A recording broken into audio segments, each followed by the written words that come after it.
심리가 굉장히 위축이 돼서 네. 이게 턴하기가 쉽지 않다. 공급이 부족해도 수요가 확 쪼그라드는 현상이 나타나서 공급이 부족하더라도 적정 수요 이제 저희가 긋지 않습니까? 네. 그거보다 적더라도 이게 살아나기가 쉽지 않을 것이다라고 보는 수도권장에서. 그건 왜 그러냐면 자꾸 심리는 우리 사람 마음을 어떻게 예측하죠? 예측 못해요. 수익률이 나오면요 사람 움직이게 돼 있습니다. 아니 수익이 보이는데 왜 안 움직이죠? 눈에 보이는 수익이 있으면은 물건을 더 사게 돼 있다고요. 그래서 수익률이 나오는 시장이 만들어지면은 움직이는 시장이 되게 돼 있어요. 그래서 그 시장이 언젠가가 중요한 거지 우리 사람 마음은 예측의 대상이 되지 않습니다. 심리라는 지수도 주택 심리 지수도 우리가 이 발표한 기관들이 많아요. 여러 군데 있는 걸로 알고 있는데 그 심리가 맞냐고 1년 뒤의 심리를 우리가 해서 한 그래프를 한번 그려보세요. 안 맞다고요. 심리는 그때그때 바뀌는 거죠. 지금 시장 상황에 따라서. 그래서 과거에 심리가 죽었던 거는 매수 수요가 죽었던 거는 세금에 의해서 수익을 다 가져갔잖아요. 네. 정부에서 다 가져가고 중과세, 취득세 중과세 나오고 뭐 이렇게 하다 보니까 얘한테 수익이 없는 거예요. 그러니까 멈춘 거지 심리가 죽어서 멈춘 게 아니라니까요. 아니 수익이 있는데 내가 왜 가만히 있죠? 눈에 보이는데 그게 아니라니까요. 저는 심리 이런 걸로 시장 예측한다고는 볼 수 없다고 봅니다. 사람 심리에 따라서 네. 그 재고주택의 매물이 증감이 달라질 수 있으니 네. 여기에 따라서 공급량이 조절이 되는 거 아니냐. 그 심리조차도 시장에 의해서 어떤 내가 그 마음이 바뀐 건 가격에 의해서 내 마음이 바뀐 거지 마음이 바뀌어서 가격이 바뀐 게 아니라니까요. 선호가 지금 거꾸로 생각하고 있는 분들이 많은데 네. 가격이 떨어지면은 내 마음이 바뀐다고 해요. 가격이 오르면 내 마음이 바뀌죠. 또 지금 우리가 종부세라든지 세금 문제가 이게 굉장히 많이 부각되는 거는 가격이 딱 멈추면은 이제 가격이 오르지 않은 상태에서 내 세금만 늘어나는 거잖아요. 근데 내가 뭐 고정된 수익밖에 없는데 매매가 오르지 않으니까 엄청나게 시장에 부담이 되잖아요. 그래서 세금을 해결하기 위해서 우리가 매물을 1개를 내놔야 되는데 안 팔리니까 뭡니까? 10개를 내놓는 거예요. 1개를 해결하기 위해서. 그래서 매물 10개가 나오는 거죠.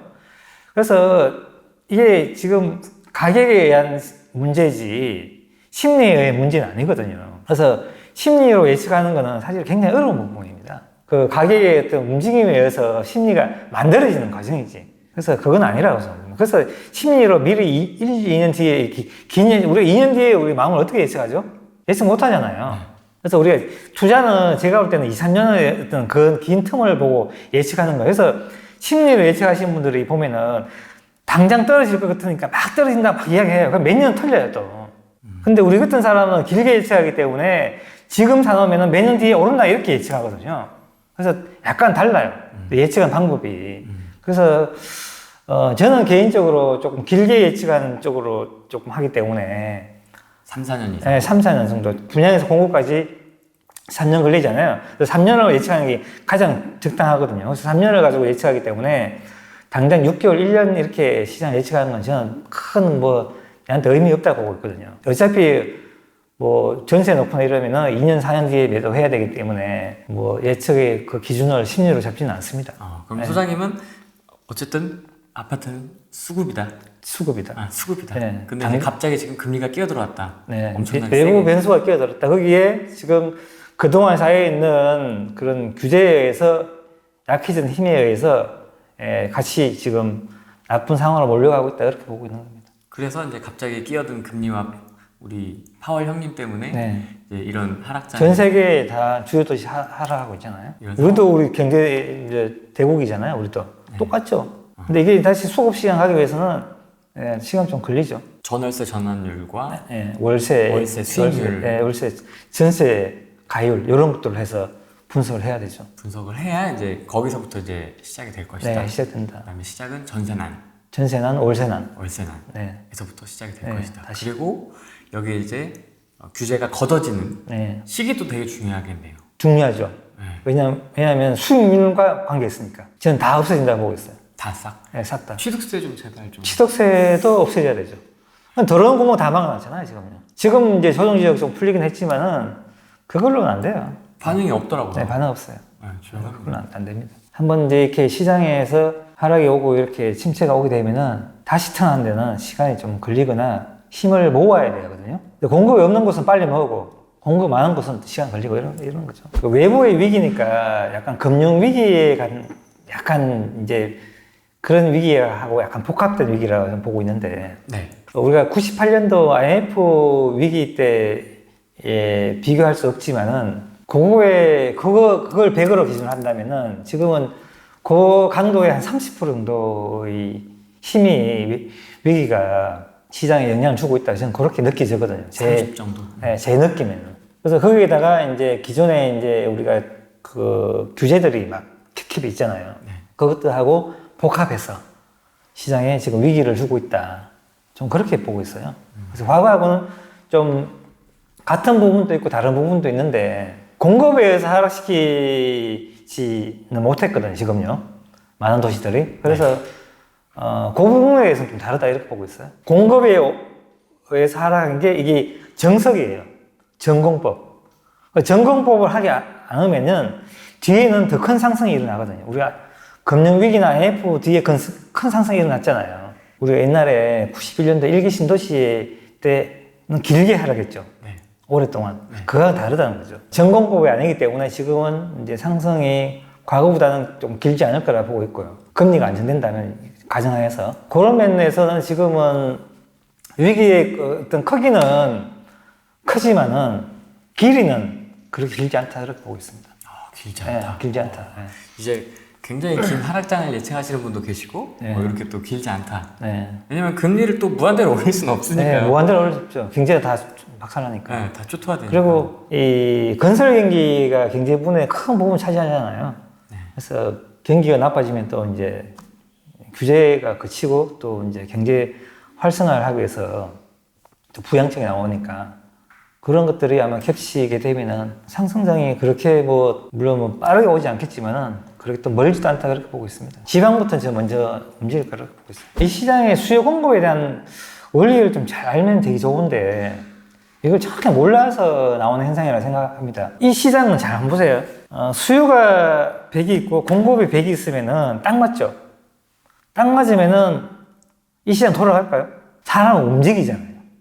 이사하잖아요. 네. 그럼 딱딱 맞게 돼요. 내가 원하는 곳에 원하는 물건이 딱 늘 있나요? 안 되죠. 안 되죠. 기다리기도 하고. 네.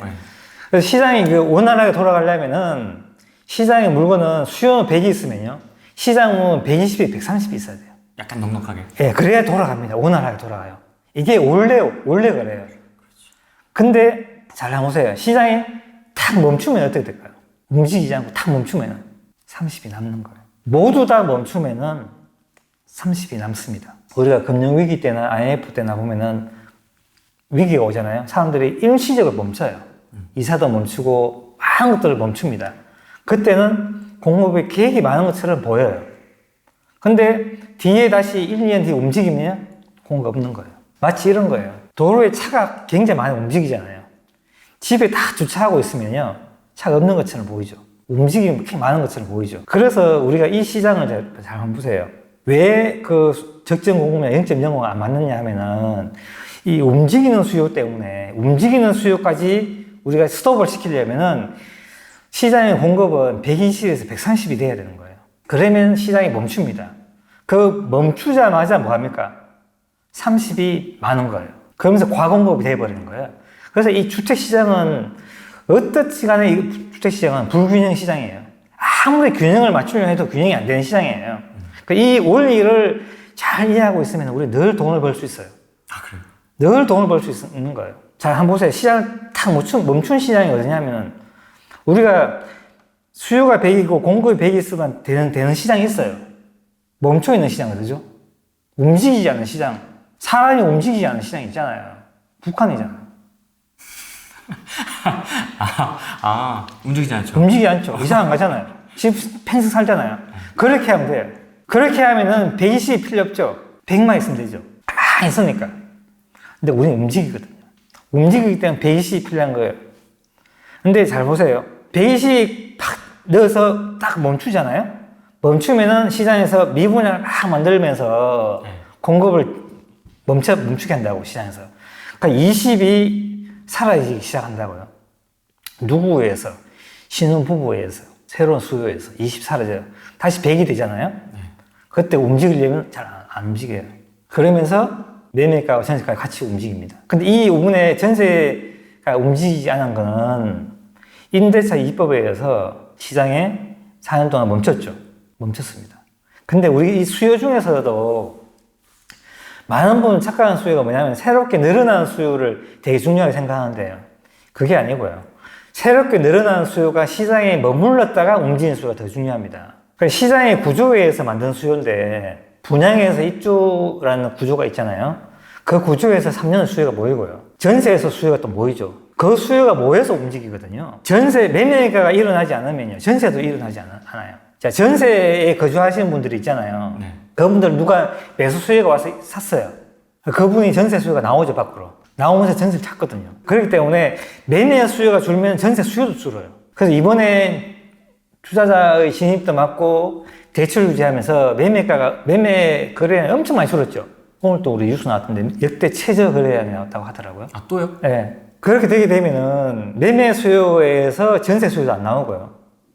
원래 있는 새롭게 나온 전세 수요, 늘어난 가구 수에서 하는 그 수요밖에 없는 거예요. 그러면은 굉장히 제한적으로 움직여요. 그렇기 때문에 이 수요가 시장에서 누적돼서 전세를 사라지게 해야 되기 때문에 시간이 꽤 걸려요. 그 수요까지, 그 시간까지는 전세 시장이 잠잠합니다. 그래서 매매 수요가 줄고 임대차 입법 때문에 8월 전세는 없는 거예요. 24년 되면은 전세 수요는 다시 일어나게 됩니다. 이제 움직여야 돼. 움직여야 되니까. 이제 움직여야 본캐지 움직여야 되니까. 우리가 생각하는 것보다 시장 매물이 늘 많아요. 매물 우리가 옷에 있잖아요. 아시려 하면은 매물량이 있습니다. 상승할 때도 보게 되면 매물량이 상당히 많이 있어요.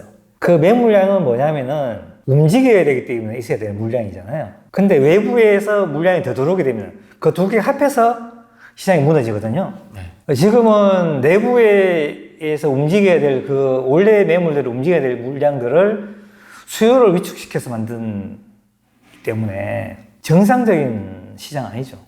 북한 사회가 정상적인 시장 아니잖아요. 네. 똑같아요. 거래가 일어나지 않는 시장은 정상적인 시장 아니에요. 근데 이 거래가 멈췄잖아요. 이 거래가 그러면 다음에 적은 만큼 다음에 더 일어나게 되어 있습니다. 반드시요. 일정 거래량은 늘 있는 거예요, 시장에는. 그럼 기본적으로 있어야 되는 네. 공급은 네. 어떻게 알 수가 있어요? 기본적인 어떤 과거에 움직였던 수요에서 찾아냈죠. 그건 시장에서 나와 있으면 제 책에도 나와 있잖아요. 그걸로 넣게 되면은 그나마 좀 정확해요. 변수가 물론 들어오게 되면 좀 틀리긴 하는데 그냥 잘 맞습니다. 지방은 더 잘 맞고요. 지금 구조상 미분양을 만들어야 되는 시점이에요. 시장에 의해서. 그래야지 내가 살거든요. 공급을 줄여야지 시장 수익률이 올라간다 했잖아요. 시장 수익률이 올라가야 가격이 멈춘다니까요. 내가 살기 위해서 미분양을 만들어야 돼요. 전국 공통 현상입니다. 전국 공통적으로 미분양은 늘어날 거예요. 수도권도 마찬가지고. 빠르게 늘어날 거예요. 네. 다음에는 이제 임대 문제가 생겨서 매매가가 움직여야지 미분양이 해소가 되겠죠. 그런 과정을 겪어야 돼요.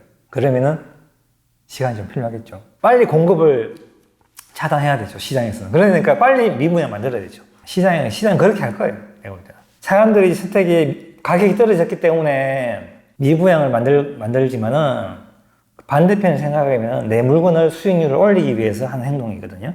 그게 모여서 시장이 돼서 시장이 다시 안정이 되고 다시 상승하는 거예요. 옛날에 그 사이클이 좀 안 맞네요. 부동산 사이클이. 지금 다 무너졌죠. 네, 좀 안 맞다. 네. 봐야 되지 않을까. 정상적인 공급 사이클이 아니잖아요. 중간에 변수가 들어갔기 때문에 네. 그 변수를 해소하고 가야 되거든요. 해소하게 되기 때문에 그 해소하는 시간에 의해서 사이클이 좀 바뀌게 되죠. 지방 같은 경우는 짧게 움직이는데 그게 만약에 뭐 시장에서 한 3년 정도 영향을 줬다 이러면은 시장에서 엄청나게 지금 압력이 생기거든요. 원래는 지방 같은 게 3년 이렇게 움직이는 게 정석인데 만약 거기 걔가 금리에 의해서 3년이나 공급 영향을 안 받고 하겠다 그러면은 6년 차에서 만들어진 거잖아요, 시장이. 그러니까 수요가 6년 차 몰리는 거거든요. 그래서 뒤에는 엄청난 큰 상승이 일어난다니까요. 이 금리 상승에 의해서 하락이 길어지면은 결코 좋은 시장 아니에요, 제가 볼 때는. 뒤에 상승이 크게 나오기 때문에. 전공법이 아니라고 했잖아요, 제가요. 주거를 해결하고 가야 되잖아요. 공급을 통해서 주고도 해결하고 매매가 떨어져야 되는데 주고를 해결을 못하는 상태에서 매매가가 떨어지는 거잖아요. 그렇죠. 그래서 주거를 해결 못하는, 그때 매매 수요가 전월 수요 모여있다가 다음에 나온다니까요. 그거 우리 예전 IMF나 금융위 때 똑같은 원리죠. 단지 그게 지금 금리가 됐다는 것 뿐이에요. 그게 범위가 작다는 것 뿐이고.